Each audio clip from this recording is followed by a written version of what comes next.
마태복음 4장 18절로 22절의 말씀을 보겠습니다. 마태복음 4장 18절로 22절의 말씀 합독하겠습니다. 갈릴리 해변에 다니시다가 두 형제 곧 베드로라 하는 시몬과 그의 형제 안드레가 바다에 금을 던지는 것을 보시니 그들은 어부라 말씀하시되 나를 따라오라 내가 너희를 사람을 낚는 어부가 되게 하리라 하시니 그들이 곧 그물을 버려두고 예수를 따르니라. 거기서 더 가시다가 다른 두 형제 곧 세베대의 아들 야고보와 그의 형제 요한이 그의 아버지 세베대와 함께 배에서 금을 깁는 것을 보시고 부르시니 그들이 곧 배와 아버지를 버려두고 예수를 따르니라. 아멘. 예수님에게서 해답을 찾아보십시다. 6번째 시간으로 본문 속에서 제자의 길 이런 제목으로 말씀을 증거하겠습니다. 우리 모두 다 단 한 번뿐인 인생을 삽니다. 두 번 사는 사람은 없습니다. 우리가 세상에 태어날 때에 순서 있게 태어났고 또 순서 있게 인생을 살아가지요. 그러나 희한한 것은 세상을 떠날 때는 순서 없이 가는 것이 우리 인생이라고 하는 것입니다. 지나간 과거는 다시 돌아오지 않습니다. 그래서 딱 한 번뿐인 인생인 것입니다. 우리는 이런 가운데서 인생의 목적을 분명히 알고 내가 무엇을 바라보고 나가야 될지에 대한 분명한 해답을 가져야만 하는 것입니다. 무엇을 목표로 삼고 그 목표를 위해서 내가 무엇을 해야 될 것인가에 대한 나름대로의 정체성과 인생의 방향성을 알고는 있어야 되지 않겠냐라고 하는 것입니다. 가장 기본적인 이러한 질문에 대한 대답이 없다면 인생은 허무한 것입니다. 열심히 뭔가 한 것 같지만은 지나놓고 보면 아무것도 없는 것입니다. 내가 세월을 흘려보내고 살아왔지만은 결과적으로 나한테 남은 것은 아무것도 없는 허무한 인생이 되고 만다라고 하는 것입니다. 목적도 없고 방향도 없고 바람 부는 대로 물결 치는 대로 인생을 그렇게 살다 보면 어느새 내가 이렇게 나이를 먹었나? 벌써 1년이 후딱 가버렸네? 하면서 지나간 세월에 대한 두려움과 아쉬움을 가지고 살아갈 수밖에 없다고 하는 것입니다.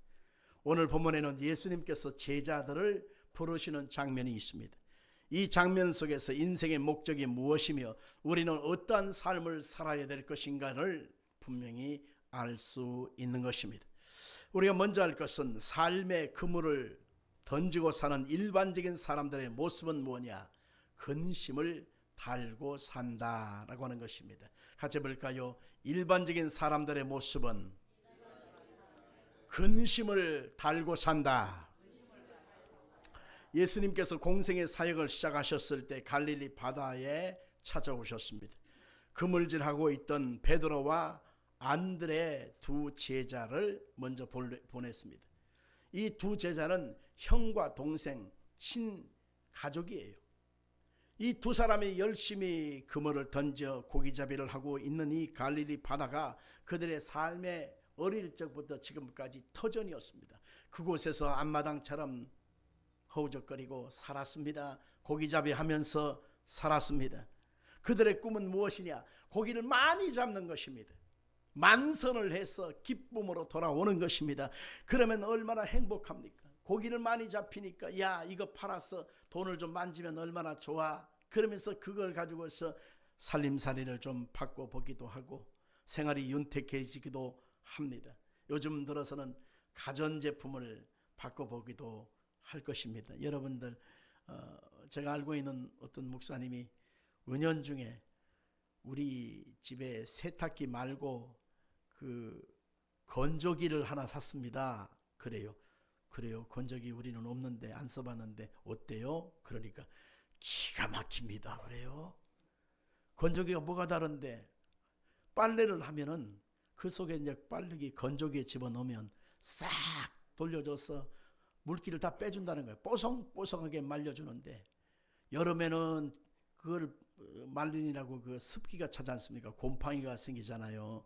그런데 여름에는 그거까지도 없어지니까 너무 좋고 한 번씩 빨래 동기면 부풀어기 먼지가 이만큼씩 나온다는 거예요. 그러니까 그것을 우리가 입고 살고 마시고 사는데 그것을 제거해 주니까 그렇게 좋다는 거예요. 그러냐고. 여러분들은 생활 형편이 좀 나아지셔서 건조기 한 대씩 다 들어놓고 사시길 바랍니다. 이렇듯 나름대로 생활과 형편과 여유가 있게 사는 것을 마음에 꿈꿔 보면서 이 베드로와 안드레는 얼마나 기대를 하면서 물고기 잡는데 전력질주했을 것입니다. 아이들 용돈도 주고 여행도 좀 다니고 그리고 착한 일도 하면서 넉넉하게 누리면서 여분 있게 그렇게 살고 싶은 것, 그것이 인생이라고 그렇게 생각했을 것입니다. 그런데 반면에 고기가 안 잡힌 거예요. 고기가 안 잡히면 그 순간에 얼굴이 어두워져요. 입이 막힙니다. 말하기도 싫습니다. 사람 만나는 것도 귀찮습니다. 그리고 빈손으로 집에 들어가면 아이고 어떡하나, 애들이 또 아빠 손에 좀 돈 좀 있는가 이것 좀 볼 텐데 애들한테 줄 돈이 없는 거예요. 공과금은 어떡하지? 매달 나가는 월세 이자는 어떻게 감당하지? 아이고야, 여기서 달라는데 저기서 달라는 데는 많은데 나 지금 어떻게 해야 되는가? 이렇게 계속되다가는 내 인생의 미래는 어떻게 되지? 염려와 근심이 끊어지지가 않습니다. 이게 바로 베드로 안드레의 모습이었습니다. 또 베드로는 장모님을 모시고 살았습니다. 기록에 보니까 장모님을 모시고 살았는데 장모님이 늘 아파요. 열병에 늘 시달립니다. 그래 약값도 만만치 않아요. 야, 이거 어떡하나? 고기가 하나도 안 잡혔으니 내 인생은 어떡하나? 우리 가정은 어떡하나? 근심이 끊어지지 않습니다. 고기를 잡느냐 못 잡느냐에 따라서 일희일비하면서 늘 탄식하며 절망하는 그 모습이었습니다. 이 베드로와 안드레의 모습은 다른 사람의 모습이 아니라 이 자리에 모인 여러분들의 모습이라고 생각해 보겠습니다. 인생이라는 광야를 살아가다 보면 끊임없이 다가오는 추위와 더위와 먹을 것 마실 것에 대한 위기 두려움이, 생존에 대한 두려움이 그들의 마음속에 가득할 수밖에 없는 것입니다. 인생길 광야길을 사는 것, 이것이 쉽지 않다고, 고생길이라고 성경에도 나오고 있지만 찬송가에도 나오고 있음을 알 수 있습니다. 찬송가 479장에 보니까 이런 찬송이 있습니다. 괴로운 인생길 가는 몸이 평안히 쉴 곳이 아주 없네. 걱정과 고생이 어디든 없으리. 돌아갈래 고향 하늘나라.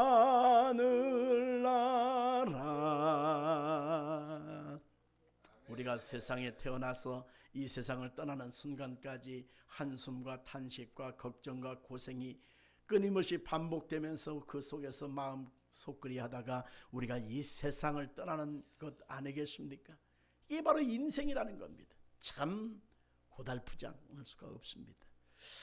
제가 이 말씀을 보다가 전도서 1장 9절에 보니까 세상의 모든 영화를 다 누렸던 솔로몬도 이렇게 말을 한 것을 보았습니다. 같이 한번 읽을까요? 이미 있던 것이 후에 다시 있겠고 이미 한 일이 후에 다시 할지라 해 아래는 새 것이 없나니. 이렇게 말합니다. 이미 있던 것이 후에 다시 있을 것이고 이미 한 것이 다시 하게 될 것이다 하면서 역사는 반복되고 시대가 바뀌었을지라도 사람은 똑같기 때문에 사람에게 있는 문제, 고생, 근심은 계속해서 나올 수밖에 없다는 겁니다. 그러면서 해 아래 새 것이 없다는 것입니다. 아멘 할까요? 오늘 설교를 준비하면서 우리가 지금 부동산 문제 때문에 참 골머리를 앓고 있지 않습니까? 그죠? 의식주 중에서 우리가 집을 갖고 우리가 몸뚱이를 누이고 산다는 것이 참 힘들어요. 이 부동산 문제, 사기도 어렵고 팔기도 어렵고 갖고 있자니 세금은 많고 참 어떻게 하다가 이런 세대를 살았는데 실상은 이 부동산 문제도 우리만 겪는 문제가 아니고 조선시대라고 하는 우리의 선조들의 시대에도 부동산 문제가 있었더라고요. 자료를 찾아보니까. 타산 정약욱이라고 하는 분이 있습니다. 이분이 전라도 강진에 유배를 갔어요. 근데 거기에서 한양에 있는 자기 아들들에게 편지를 쓰는 내용에 보니까 이렇게 나옵니다. 서울 한양 근처에 살아야 정보도 빠르고 혜택도 보는데 한양 집값은 너무 올랐다. 어떡하냐 하면서 아들 걱정을 하고 있더라는 것이죠.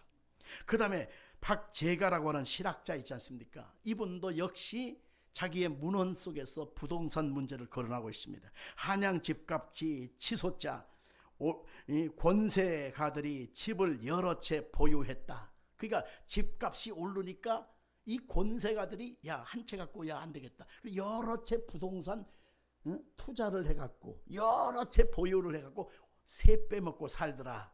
그러다 보니까 집값이 상승되어지고 한양 밖 변두리로 옮겨갈 수밖에 없게 되었다라고 하는 내용이 있어요.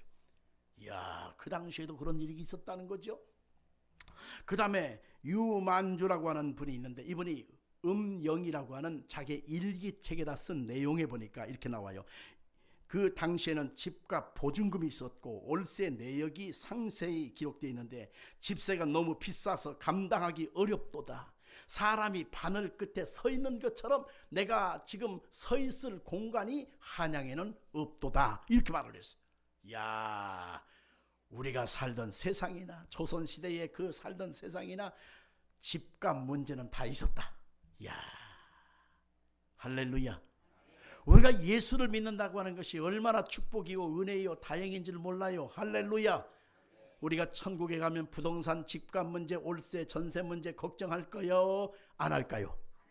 안 합니다. 성경 요한복음 14장 1절에 보니까 너희는 마음에 근심하지 말라. 하나님을 믿으니 또 나를 믿으라. 내 아버지 집에는 거할 것이 많도다. 할렐루야.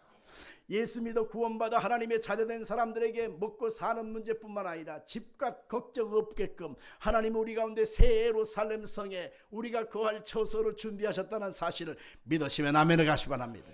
우리는 죄 가운데 사는 인생이기 때문에 늘 부정적이고 파괴적이고 절망하고 비관하고 두려워하고 염려할 수밖에 없습니다. 그러나 우리 가운데 계신 예수 그리스도, 우리를 찾아오신 예수 그리스도의 생명의 은혜 속에서 죄 사함 받고 하나님의 자녀가 되어지면 우리는 이 세상에 사는 사람들의 근심을 뛰어넘어서 우리는 소망하며 기뻐하며 다시 한번 활기차게 살아갈 수가 있게 되었다는 것입니다. 우리는 예수 그리스도가 내 안에 들어와 절망을 다 제끼시고 소망이 되신 것을 마음에 고대해야 합니다. 모든 죄악을 철폐하시고 하나님의 자녀된 권세를 주셨다는 사실을 믿어야 합니다. 근심 대신에 찬송을 주시고 염려 대신에 감사를 주신 그 예수 안에 있는 놀라운 축복을 누리고 살아야만 하는 것입니다. 둘째로 우리를 제자로 부르시는 주님은 새로운 꿈을 꾸게 하신다는 것입니다. 같이 합시다. 나를 제자로 부르신 주님은 새로운 꿈을 꾸게 하신다.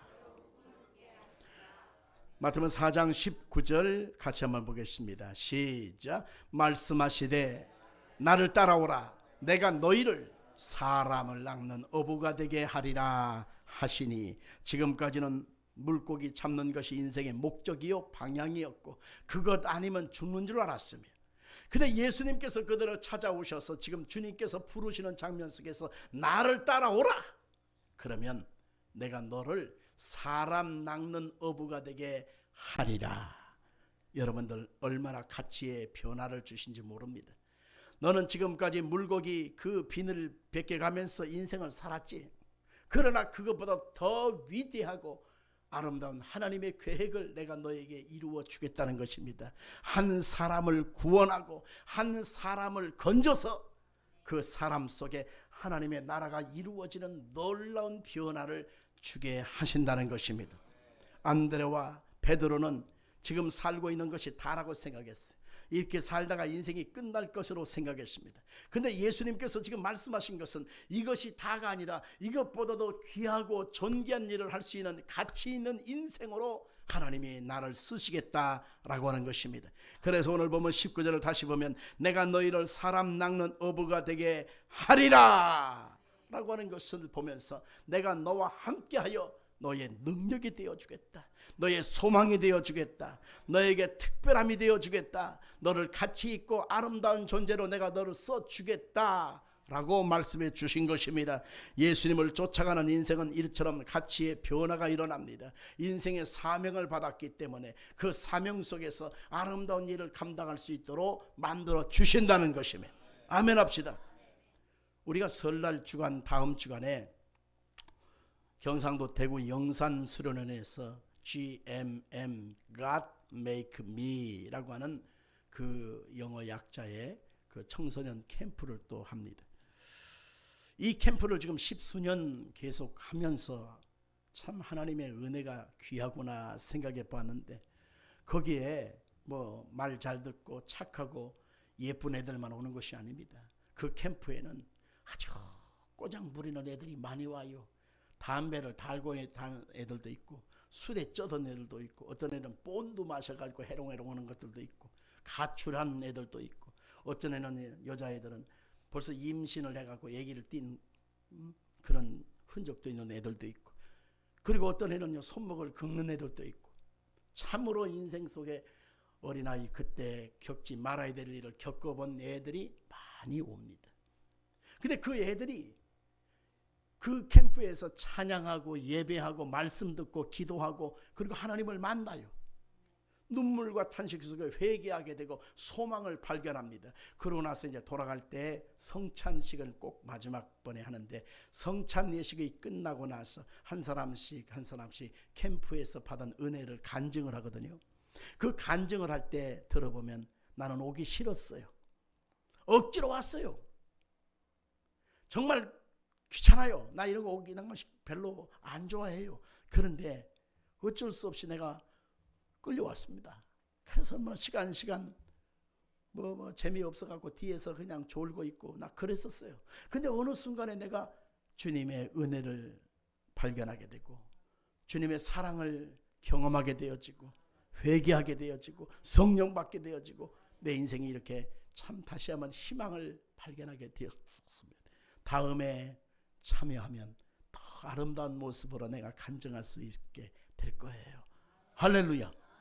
얼마나 이 아름다운 간증들을 애들이 하는 걸 보면서 보람을 느꼈어요. 한 번은 이번인데요, 이번에 참석하는 그 목사님 중에서 하만 순복음교회 김재호 목사님이란 분이 있습니다. 이 아이가 가정에 하나 있는데 딸내미인데, 이 딸내미가 그 하반신 장애가 있어요. 그래서 휠체어를 타고 다니고 계단을 오를 때는 업어서 이동을 해야 돼요. 휠체어를 타고 있다가 그리고 업어서 내리고 오르고 하니까 이 아이가 얼마나 마음에, 여자아이가 위축되겠어요. 사춘기 아이인데 몇 년 전에 참석했을 때 굉장히 얘가 시무룩하게 얼굴에 그늘이 있었습니다. 그래서 그렇구나. 목사님 딸이라고 하니까 그 목사님 가정도 얼마나 힘이 들겠고 당사자인 그 딸아이도 얼마나 힘이 들겠어요. 근데 하나님께서 은혜를 주셔서 매해번 참석하고 은혜 받고 주님 만나고 그러고 나서 아이가 얼굴이 환하게 밝아지더라고. 할렐루야. 근데 이 김재호 목사님의 이 딸아이가 이번에 2026년도 대입 수능에서 서울대학교 정치외교학과 정외과라고 그래요. 하마님은요 저기 경상도 저 창원 옆에 있는 시골 촌동네입니다. 촌동네. 거기에서 서울대가 한 명만 가도 대단한 건데 이 아이가 간 거야. 얼마나 그 얘기를 듣는 순간에 제 마음에 내 자식이 그렇게 합격된 것처럼 그렇게 기쁜 거예요. 그래서 문자를 드렸죠. 목사님, 내 자식이 합격된 것처럼 이렇게 기쁨이 이렇게 충만합니다. 너무너무 할렐루야. 하나님께 영광입니다. 축하합니다. 문자가 왔어요. 다 하나님의 은혜요. 목사님들, GM의 목사님들이 기도해 주신 은혜입니다. 할렐루야. 하나님께 우리 한번 영광. 예수님 안에 들어오면 주님의 은혜를 통해서 인생이 바뀌어지게 되어 있습니다. 우리가 차가운 손, 얼었던 몸이 따뜻한 방 안에 들어오면 이 자연스럽게 차가운 굳었던 근육들, 신경들이 풀어지면서 손이 따뜻해지면서 어느 순간에 몸의 기운이 회복되어지는 것처럼 우리가 예수님 안에 들어오면 영혼이 회복되어지고 범사가 회복되어지고 강건함의 역사가 있게 되는 것입니다. 그래서 예수님께서 너는 나를 따라오라. 그러면 내가 너를 사람 낚는 어부가 되게 하리라. 내가 너를 사람을 낚아서 사람을 변화시키는 위대하고 아름다운 사람으로 만들어 주겠다. 그렇게 말씀한 것입니다. 그래서 지식도 없고 훈련받은 것도 없고 평범하기 그지없던 베드로, 이 안드레의 인생이 바뀌어서 하나님 앞에 존귀하게 아름답게 쓰임받은 것을 보게 되는 것입니다. 그의 동역자에 있던 야고보와 요한도 마찬가지입니다. 이들이 변화받아서 주님 앞에 귀하고 존귀한 이름으로 성경에 기록된 것처럼 여러분도 그렇게 되기를 주 이름으로 축원합니다. 그래서 베드로, 야고보, 요한이라고 하는 이름이 영어식으로 쓸 때요, 그 이름을 자기 이름으로 같이 쓰는 사람들이 많이 생겼어요. 베드로는 영어로 피터라고 하거든요. 피터인데 피터 제임스라고 영국 유명 소설가의 이름으로 등장하고, 피터 1서, 그 다음에 러시아의 일대 황제 이름으로 등장하고, 피터 팬이라고 해서 어린이 문학 캐릭터에 등장하는 모습으로 기억하고 있을 것입니다. 요한은 존이라고 하는 이름으로 영어로 쓰는데요, 존 F 케네디 알고 계실 거예요. 그 다음에 존 레논, 비틀즈의 멤버죠. 존 윅 해서 미국 액션 배우도 자신의 이름 앞에 존 요한을 넣고 있어요. 야고보는 제임스라고 부르는데 이 제임스는 많은 사람이 있어요. 그래서 제임스 딘 영화 배우죠. 그 다음에 제임스 본드 007 시리즈에 나오는 사람이죠. 산티아고라고 하는데 이 산티아고는 스페인어로 성 야고보를 뜻할 때 산티아라고 부른다고 그래요. 그래서 이 하나님의 사람들의 그 이름을 자신의 이름 앞에다 딱 붙여 쓰면서 그 이름으로 불리워지기를 행복해하고 기뻐했다는 겁니다. 할렐루야. 오늘 전에 모인 여러분들이 바로 이 모습으로 쓰임받기를 원하고 있는 것입니다. 하나님이 여러분들을 통해서 아름답고 복되고 귀하고 존귀하게 쓰이기를 원한다는 것을 믿으시길 바랍니다. 자, 그렇기 위해서 우리가 셋째로 부름받은 사람은 결단과 헌신이 있어야 한다는 것입니다. 같이 봅시다. 제자로 부름을 받은 자는 결단과 헌신이 있어야 한다. 아멘. 제자로서 사명을 감당하기 위해서는 반드시 결단하고 헌신함이 필요한 것입니다. 오늘 보면 4장 20절과 4장 21절과 22절을 같이 읽어보겠습니다. 시작. 그들이 곧 그물을 버려두고 예수를 따르니라. 거기서 더 가시다가 다른 두 형제 곧 세베대의 아들 야고보와 그 형제 요한이 그의 아버지 세베대와 함께 배에서 그물 깁는 것을 보시고 부르시니 그들이 곧 배와 아버지를 버려두고 예수를 따르니라. 아멘.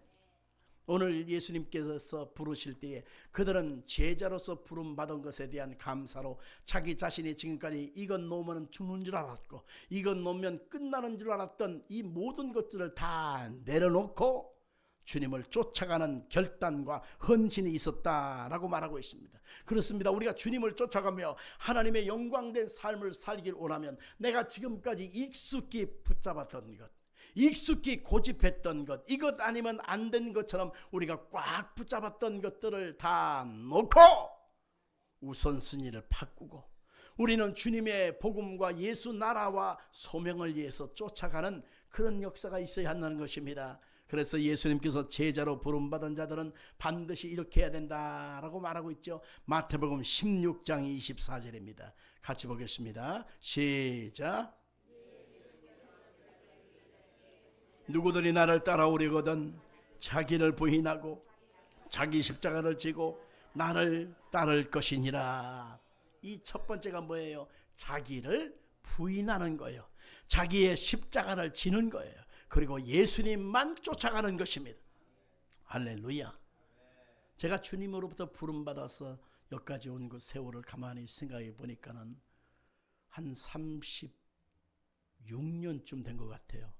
주의 종으로 온 것이. 그런데 가만히 생각해 보니까 그때는 그랬어요. 우리가 같이 한 클래스로 한 그 반을 이룬 그 신학생들이 몇 명 들어왔냐면 한 반이 250명이 왔어요. 그것도 주야간 250명, 250명. 몇 명이요? 500명 정도가 한 학년에 들어와서, 그것도 이제 떨어진 사람이 있습니다. 떨어진 사람도. 그러니 얼마나 많은 주의 종들이 헌신하고 하나님께 왔겠냐 말이죠. 근데 세월이 흘러서 지금 35년, 6년이 지나서 지금 작년도 2025년도의 통계를 보니까 어머나 세상에 놀래라. 감리교 신학교가 미달, 총신대 장로교 신학교도 미달, 성결교 신학교도 미달, 침례교 신학교도 미달, 우리 순복음 신학은 더 미달. 그래갖고 이제 입학만 해라, 한 학기 등록금 공짜다, 입학만 해라, 태블릿 PC 비싼 거 하나씩 선물로 줄게. 그래도 안 와. 오긴 와. 이것저것 점수가 안 돼서 못 들어가는 애들이 오긴 옵니다. 와가지고 1학년 다니다가 졸고 있다가 1학년 2학기 되면 다른 과로 전과를 해. 과를 바꿔버려.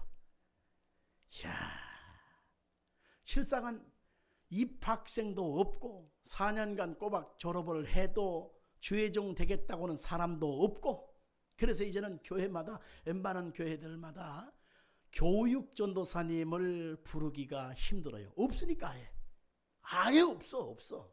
씨가 말렸어. 왜 그러냐? 은혜가 메마르니까.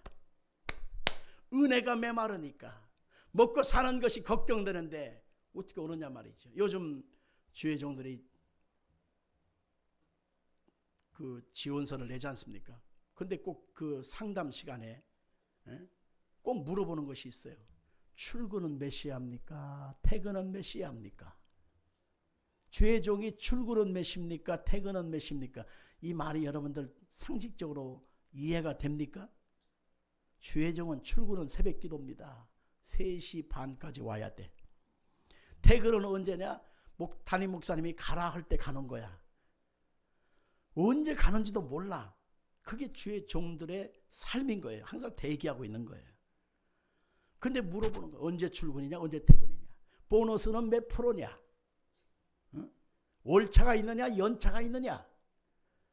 그러니 무슨 뭐 일반 직장인하고 똑같은 거지. 이것은 사명으로 가는 길인데 실상은 그 사명을 잃어버린 사람들이 너무 많습니다. 그러다 보니까 하나님의 나라가 점점점 약화될 수밖에 없는 것이 사실인 것입니다. 오늘 예수님께서 이 12 제자들을 부를 때에 그 제자들을 부르는 특수한 사명같이 느껴지지만 실상은 우리도 주님의 나라와 주의 복음을 위하여 하나님을 영원롭게 하는 자로 불러주셨다는 사실을 믿길 바랍니다. 나는 주님의 복음과 하나님의 나라를 위해서 부름받은 일꾼이라고 하는 사실을 여러분들 꼭 마음에 기억하기를 예수 이름으로 축원합니다. 그래서 주님이 기뻐하지 않는 것은 내려놓고 주님이 기뻐하는 이 십자가를 걸머매고 누구를 쫓아가느냐? 주님을 쫓아가는 것입니다.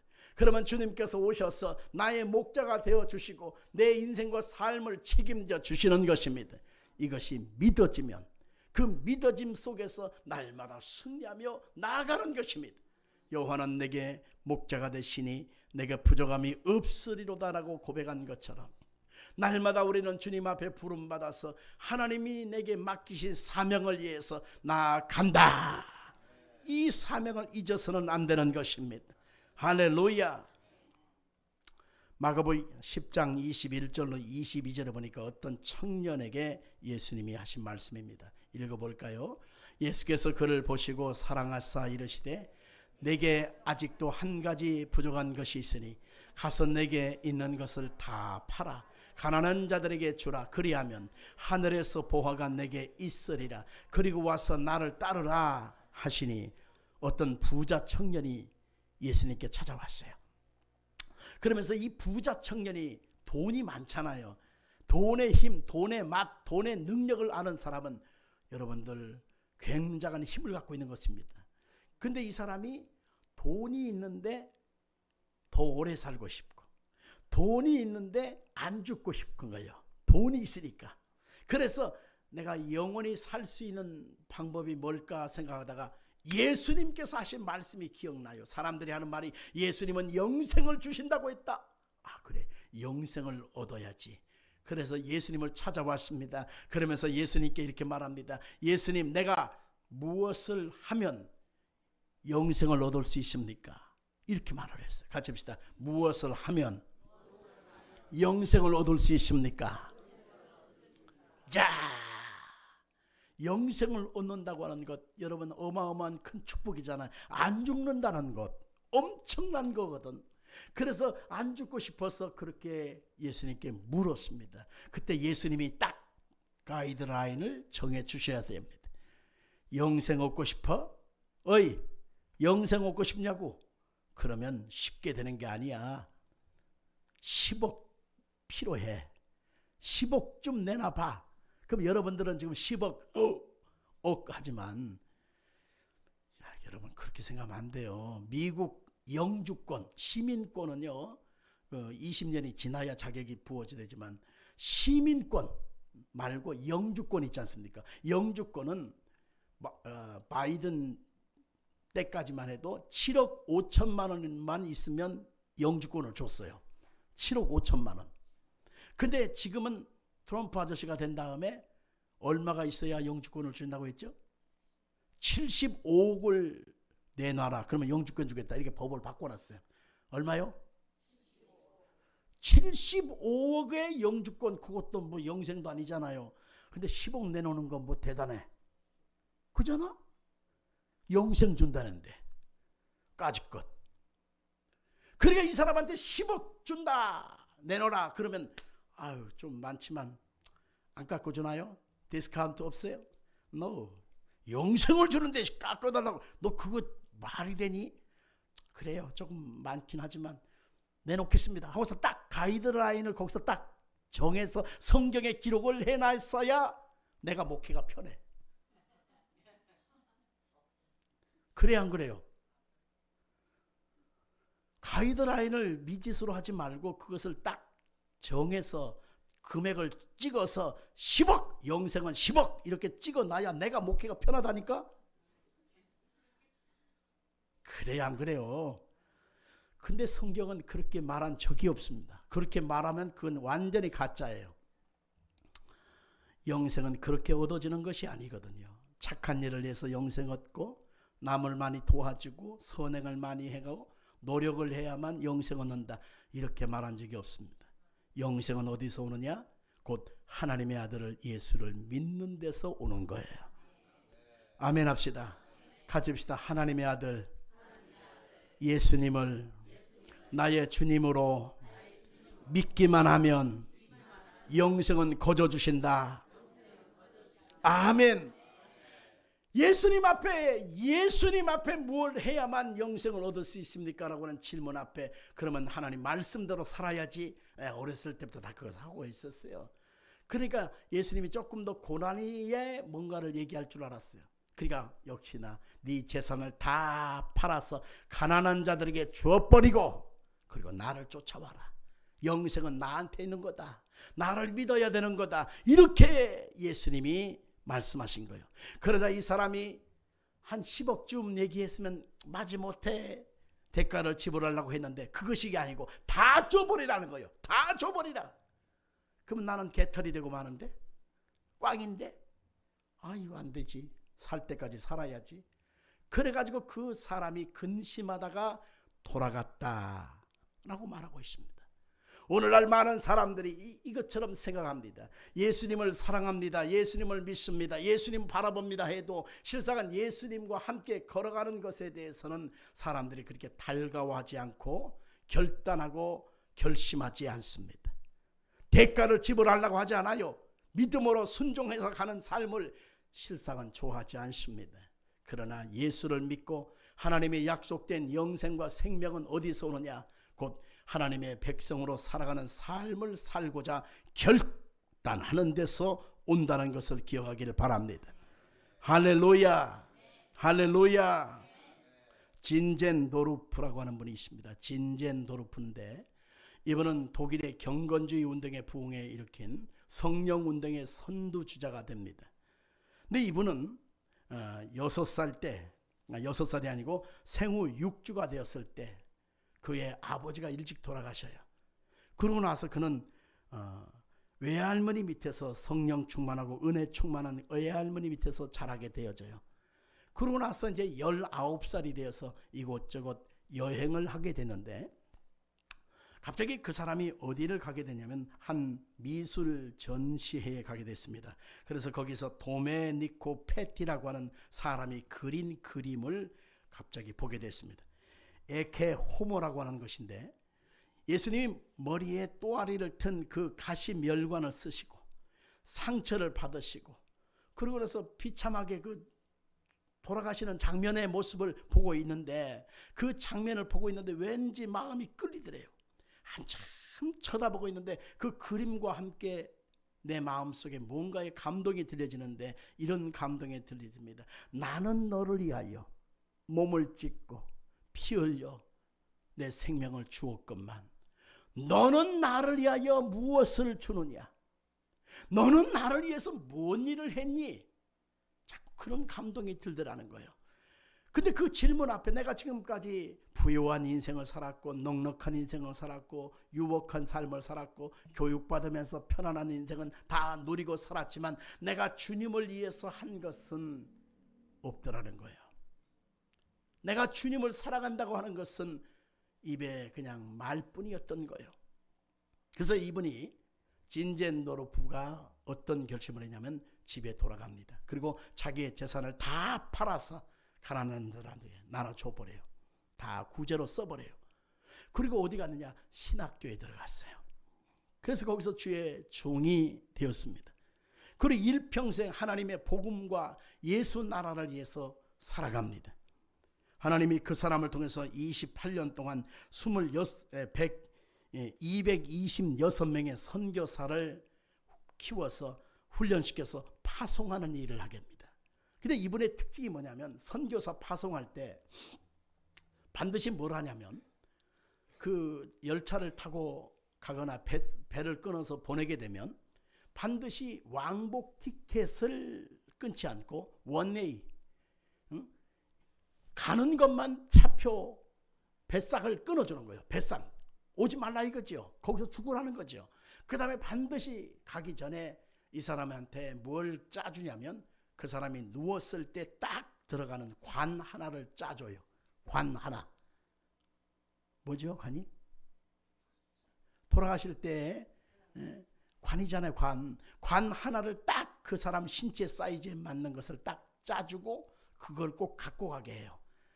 옮기는 동안에 거기다가 이제 옷가지도 넣고 뭐 물품도 넣고 그러면서 그걸로 이제 장롱식으로 쓰는 거예요. 가구로 쓰다가 그 사람이 죽으면 다 빼버리고 자신이 거기에 딱 들어가서 관이 안에 들어가서 그리고 땅 속에 묻히는 것으로 인생을 끝내기로 작정을 하고 파송을 하는 거예요. 대단하지 않습니까? 거기에서 하나님께서 세워주고 유명하게 뽑혀진 사람이 누구냐면 감리교의 창시자 요한 웨슬레가 이 사람을 통해서 세워주고 파송받았다고 하는 기록이 있습니다. 바로 그것입니다.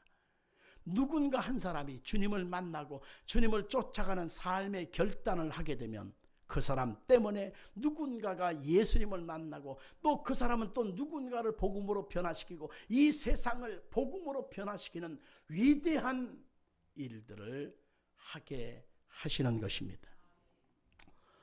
그분이 60세를 딱 2주 앞에 두고 천국에 가셨는데 진젠도르프가 평생에 남긴 일기장에 보면 이 말씀이 있습니다. 나에게는 단 한 가지 열망밖에 없다. 그것은 오직 예수님 그분뿐이다. 오직 예수님 그분밖에 없다. 이런 말을 하고 그분의 인생을 마치게 됐다는 거예요. 멋진 인생입니다. 오늘 우리는 점심을 먹고 오후 4시 반에 성남 구시청의 장례식장인 성남의료원 장례식장에서 사랑하는 정예진 권사님을 입관 예식으로 우리가 보내게 될 것입니다. 내일 아침 8시에는 이제 발인해서 성남 화장장으로 가고 거기서 화장으로 마지막 그분의 모습을 보내드리게 될 것입니다. 나는 정혜진 권사님을 12년 전에 만난 이후로 그분을 가만히 추억해 보았습니다. 우리 교회에 올 때 건강한 모습으로 오지 않았습니다. 그분은 유방암으로 고통하면서 왔어요. 하나님의 극적인 은혜로 그때 가지 않고 하나님이 살려주셨어요. 살려주신 은혜에 끊임없이 믿음으로 말씀으로 살려고 예를 쓰는 모습을 늘 보게 돼요. 그것이 뭐냐면 다른 분들은요 찬송할 때 눈 감고 그냥 주무시기도 하고 찬송할 때 핸드폰이나 뒤적거리는 사람도 있어요. 가끔. 근데 이분은요 찬송할 때 눈을 제대로 못 떠요. 왜? 우니까. 손을 들고 찬양하고 가슴을 치며 찬양하면서 그 찬양 속에서 주님을 간절히 소망하는 것을 느껴요. 울지 않은 것을 내가 못 본 것 같아. 항상 그렇게 찬양하고 그렇게 섬겨요. 예배가 끝난 다음에는 저 뒤편에 있는 휴지통을 꼭 들고 가요. 그래서 가서 비워요. 그러고 나서 점심을 교인들하고 같이 먹고 난 다음에 가장 뒤에까지 남아가지고 또 뒷정리 쓰레기 다 정리를 해서 묶어서 버리기도 하고 나머지 설거지 마무리 짓기도 하고 바닥 청소도 다시 한번 밀기도 하고 식탁을 다시 한번 닦기도 하고 그렇게 하면서 살아요. 하나님 앞에 그가 금식하면서 하나님을 찾고 의지하고 중보 기도하는 모습을 보았습니다. 어느 날은가는 금식 기도하고 난 다음에 목사님 자꾸 그런 마음이 들어요. 뭔데요? 그래서 봉투 하나를 딱 내미는 거예요. 이게 뭔데요? 자꾸 목사님 목회 가운을 하나 해드리고 싶은 마음이 들어서 제가 그 마음을 모아서 좀 몇 달 모았습니다 하면서 30만 원을 들고 왔어요. 그분은 일하지 않기 때문에 돈이 없어요. 자식들이 준 건 한 푼, 두 푼 모았겠죠. 그 30만 원을 가지고 꼭 목회 가운을 입으세요. 그래서 그 가운을 만들어야지 어떻게. 그래서 만들었습니다. 그리고 그 가운을 입고 성찬을 집례하고 교인들을 축복하고 기도해줘요. 우리 하나님 앞에 우리가 인생을 살할 때 주님을 만난 자는 주님의 은혜를 깨닫고 경험한 사람은 내가 이제는 삶의 목적과 방향은 분명해져야 합니다. 나는 주님을 위해서 살겠다. 나는 주님만 바라보고 살겠다. 주님만이 나의 삶의 목적이다. 그렇게 주님을 바라보고 여기까지 살다가 하나님이 12년 동안 죽을 목숨 연장시켜 주신 거예요.